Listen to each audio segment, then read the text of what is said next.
दोस्तों हम सबका सपना होता है जब हम लोग जॉब करते हैं कि हमारे एक घर हो, हमारे एक गाड़ी हो, हमारे एक फैमिली हो।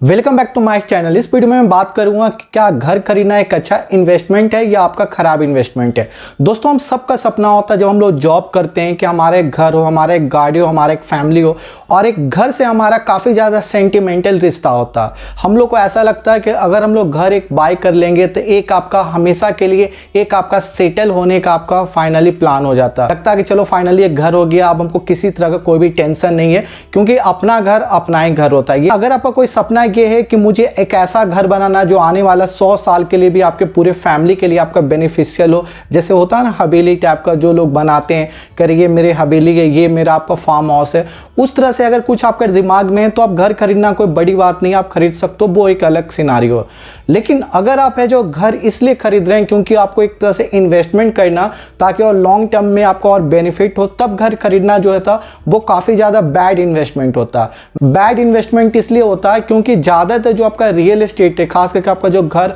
हम लोग खरीदते हैं, वो आपका लॉन्ग टर्म में आपका डेप्रिसिएटेड वैल्यू हो जाता है। उसका मतलब जो भी कॉस्ट होगा वो घर का, वो स्लोली है जो और कम होते जाता है। मान लीजिए कि आप 1 करोड़ का कोई अभी घर परचेस किए हो, मे बी ऐसा होता है कि घर का कभी कभी केस में आपका प्राइसेस इंक्रीज हो जाएगा, लेकिन 90% केसेस में ये होता है कि जो आपका फ्यूचर वैल्यू जो होगा वो और ज़्यादा कम होता है। कि आप अच्छे से अच्छा अगर आप किसी भी तरह का आप एक तरह से घर भी आप है जो रेंट पे ले रहे हो तो आपको कम प्राइस में वो मिल जाता है। अगर आप लॉन्ग टर्म के लिए भी देखते हो तो आपका रेंट है जो आपका 1 साल 2 साल बाद ही बढ़ता है। लेकिन आपका अगर आप घर है जो आप खरीदते हो तो आप मान लीजिए अगर आप लोन भी लेते हो घर के लिए तो आपको एवरी मंथ है जो आपको EMI पे करना पड़ता है और डाउन पेमेंट तो आपको शुरू में पे करना पड़ेगा, वो अलग सिनारी हो जाएगा। अब यहाँ पर ये होता है कि आप ये सोचते हैं कि हम रेंट पे अगर जो पैसा दे रहे हैं अगर वही पैसा हम घर खरीदने में आपका EMI दे रहे हैं तो इसमें क्या दिक्कत है। दिक्कत यहाँ पर ये होता है कि लोग तो घर बहुत जल्दी में खरीद लेते हैं, लेकिन अभी के टाइम में ज़्यादातर जो लोग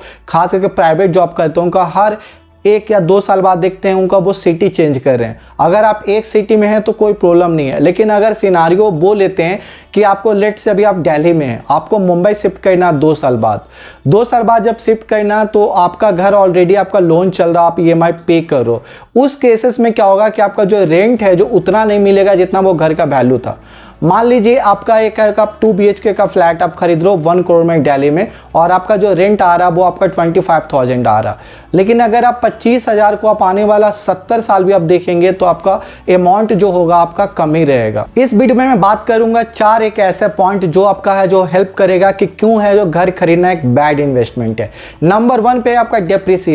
डेप्रिसिएशन जो भी आपका कॉस्ट ऑफ द हाउस है वो आपका 2 साल 3 साल 10 साल 15 साल बाद जो भी है वो आपका डिक्रीज होने का ज़्यादा चांसेस होते हैं, क्योंकि कोई भी आप इनिशियल डेज में अगर आप घर खरीदो या गाड़ी खरीदो तो उसका प्राइस अलग होता है, लेकिन आप जब उसको यूज करते रहो तो उसके बाद जो आपका प्राइस मिलता है 10 से 15 साल बाद वो आपका एक्चुअल प्राइस नहीं मिलता बल्कि डेप्रिसिएटेड प्राइस मिलेगा। दूसरा नंबर पे है अनएक्सपेक्टेड एक्सपेंसेस। अनएक्सपेक्टेड एक्सपेंसेस मतलब क्या होता है। मान लीजिए अभी आप रेंट पर कोई भी घर पे रह रहे हो, वहां पर अगर आपको बिजली का कोई इशू आ रहा, पानी का कोई इशू आ रहा, अगर आपको पेंट भी करवाना है तो आपका जो भी है वो आपका लैंडलॉर्ड का वो रिस्पॉन्सिबिलिटी है, वो लैंडलॉर्ड देखेगा कि वो क्या होना वहां पे। लेकिन अगर आपका खुद का घर है तो आपका ज़्यादातर जो है जो अनएक्सपेक्टेड एक्सपेंसेस जो आप सोचे भी नहीं होंगे वो आपको एनुअली मेंटेनेंस चार्ज में आपको है जो लग जाएगा, तो वो और ज़्यादा आपके लिए जो एक तरह से बर्डन हो जाएगा। तीसरे नंबर का जो पॉइंट है वो लिमिटेड फ्रीडम एंड फ्लेक्सिबिलिटी। इसका क्या मतलब है, जैसा मैंने बताया कि अगर आपने एक दिल्ली में घर खरीदा, अगर आप 2 साल बाद चाह रहे हो कि मैं मूव करना चाहता हूँ मुंबई,